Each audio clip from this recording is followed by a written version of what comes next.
कोल्हापूर विभागीय कार्यालयासमोर एसटी कष्टकरी जनसंघाचे तीव्र आंदोलन।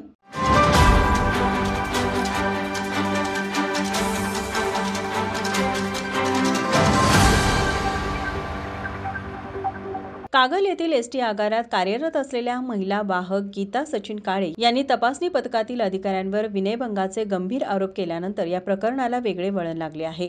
गीता काळे यांनी तपासणी दरम्यान श्रीकांत जानकर, अरविंद पारळे आणि चालक बी जाधव यांनी अश्लील आणि लज्जास्पद वर्तन केल्याचा आरोप केला आहे। गीता काळे यांनी यासंबंधी तक्रार थेट विभागीय कार्यालयाकडे केली होती, मात्र या तक्रारीची दखल न घेता उलट गीता काळे आणि त्यांच्या गाडीचे चालक काकासाहेब कोरले यांच्यावर निलंबनाची कारवाई करण्यात आल्यामुळे संतप्त प्रतिक्रिया उमटल्या। या अन्यायाविरोधात आज एसटी कष्टकरी जनसंघाच्या वतीने कोल्हापूर विभागीय कार्यालयासमोर आंदोलन करण्यात आलं। यावेळी प्रशासनाविरोधात जोरदार घोषणाबाजी करण्यात आली। संविधानिक कायद्याची पायमल्ली करणाऱ्या अधिकाऱ्याचा, विनायभंग करणाऱ्या अधिकाऱ्याचा, चुकीच्या पद्धतीने कारवाई करणाऱ्या अधिकाऱ्याचा, महिला वाहकाचा विनायभंग करणाऱ्या अधिकाऱ्याचा, कामगार चुकीचा। संबंधित अधिकाऱ्यांना तात्काळ निलंबित करण्याची मागणी यावेळी करण्यात आली। या आंदोलनात एसटी कष्टकरी जनसंघाचे राज्य उपाध्यक्ष कृष्णात कोरे यांच्यासह अनेक पदाधिकारी, चालक आणि वाहक मोठ्या संख्येने सहभागी झाले होते।